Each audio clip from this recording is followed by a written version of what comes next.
Antrean ratusan truk terlihat di SPBU Rest Area kilometer 57 akibat bahan bakar solar yang langka. Tidak sedikit pengemudi yang terpaksa memarkirkan kendaraannya sambil menunggu informasi ketersediaan bahan bakar kembali. Akibat banyaknya kebutuhan, para sopir harus mengantri hingga 2 jam atau lebih jika solar kembali tersedia. Kondisi ini memicu keterlambatan pengiriman barang ke berbagai daerah. Kecelakaan solar juga terjadi di sejumlah SPBU lainnya. KM42 solar nggak ada. Solar nggak ada. Kosong. Kosong. KM19 juga begitu. Panjang jalur Cikampek ini. Arah ke Jakarta. Iya, tol Cikampek aja ya. Iya. Kosong. Kosong. Jam berapa itu? Malam. Malam lah pokoknya, datang pagi. Para pengemudi berharap pihak terkait segera menambah pasokan solar di SPBU Rest Area agar antrean panjang dapat dikurangi dan aktivitas distribusi logistik tetap berjalan lancar. Dari Karawang, Jawa Barat, Rudi Setiawan, A-News melaporkan.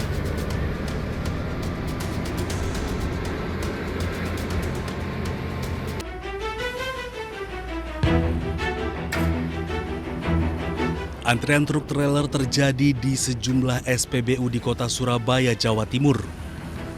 Antrean panjang disebabkan karena adanya kelangkaan BBM subsidi jenis solar di Jawa Timur. Untuk mengatasi persoalan ini, Wakil Gubernur Jawa Timur Emil Dardak memastikan distribusi kuota solar akan ditambah dari 2,4 juta kiloliter menjadi 2,7 kiloliter. Emil mengungkapkan kelangkaan disebabkan adanya kenaikan pembelian untuk solar di pertengahan tahun 2026, khususnya di jalur-jalur vital logistik dan sekitaran pelabuhan. Proses distribusi solar belum sebanding dengan peningkatan pembelian. Kendalanya adalah mengangkut dari depo ke pom ini. Kalau misalnya dia lebih cepat dibelinya dibandingkan biasanya, itu pasti butuh armada tambahan. Nah, sudah ada tambahan armada yang dimobilisasi. Tapi kan terbatas, prioritasnya kemana? Ke tempat-tempat yang vital, seperti akses pelabuhan. Karena itu kan masalah logistik nih, supaya jangan sampai sembako terganggu. Nah, ini kira-kira rekan-rekan yang dilakukan untuk menstabilisasi pasokan suplai. Jika masih terjadi kelangkaan, pemerintah Provinsi Jawa Timur akan menambah armada untuk pendistribusian serta akan berkoordinasi lebih lanjut dengan BPH Migas dan Kementerian SDM untuk stabilisasi sebelum menambah kuota biosolar bersubsidi. Dari Surabaya, Jawa Timur, Sony Hermawan, A-News melaporkan.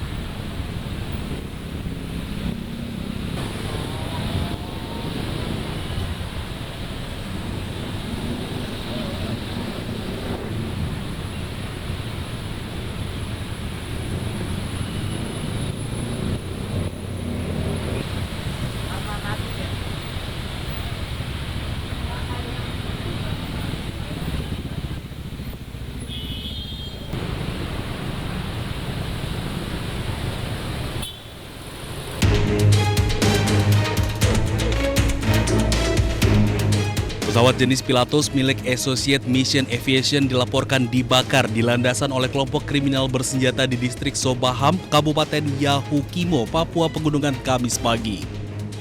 Pesawat dengan nomor registrasi PK-RCY hilang kontak saat terbang dari Bandara Wamena, Papua Pegunungan tujuan lapangan terbang IPD Kampung Balinggama, distrik Sobaham, Kabupaten Yahukimo, Papua Pegunungan.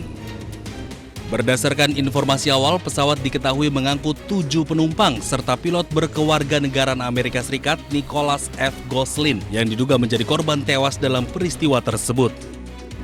Sementara proses evakuasi dan olah tempat kejadian perkara belum dapat dilakukan karena terkendala medan yang sangat sulit dijangkau. Faktor cuaca, kabut tebal, serta kondisi geografis yang ekstrim berupa pegunungan menjadi kendala utama. Dari informasi yang diperoleh, salah satu pesawat yang melintas di atas Bandara Balingga telah melihat puing pesawat dalam kondisi terbakar, dan sementara aparat keamanan TNI Polri belum bisa menjangkau lokasi tersebut karena keterbatasan sarana transportasi, bahwa lokasi tersebut hanya bisa dijangkau menggunakan transportasi udara. Seperti diketahui bahwa lapangan terbang Balinggami ini berada di atas perbukitan atau gunung, sehingga menyulitkan aparat untuk menjangkau lokasi tersebut. Hingga kini, aparat TNI Polri belum dapat memastikan kondisi seluruh penumpang maupun melakukan pengejaran terhadap pelaku sebelum tiba di lokasi untuk melakukan pemeriksaan secara langsung. Dari Kabupaten Yahukimo, Papua Pegunungan, Cornelia Mudumi, iNews melaporkan.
Sidang pra-peradilan Roy Suryo Selasa pagi, Polda Metro Jaya dan Kejari Jakarta Selatan sebagai termohon memberikan jawaban.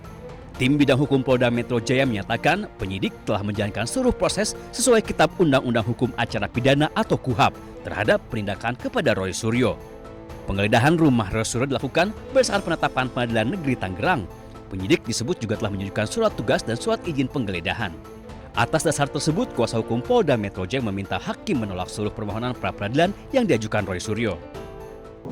Termohon memperlihatkan surat perintah penahanan beserta berita acara penahanan kepada pemohon dan penasihat hukumnya serta memberikan kesempatan untuk membaca dan menandatangani dokumen tersebut. Namun demikian, baik pemohon maupun penasihat hukumnya kembali menolak membubuhkan tanda tangan. Sidang pra-peradilan diajukan Roy Suryo untuk menguji sah atau tidaknya tindakan penyidik Polda Metro Jaya. Di Jakarta, Tim Liputan iNews melaporkan.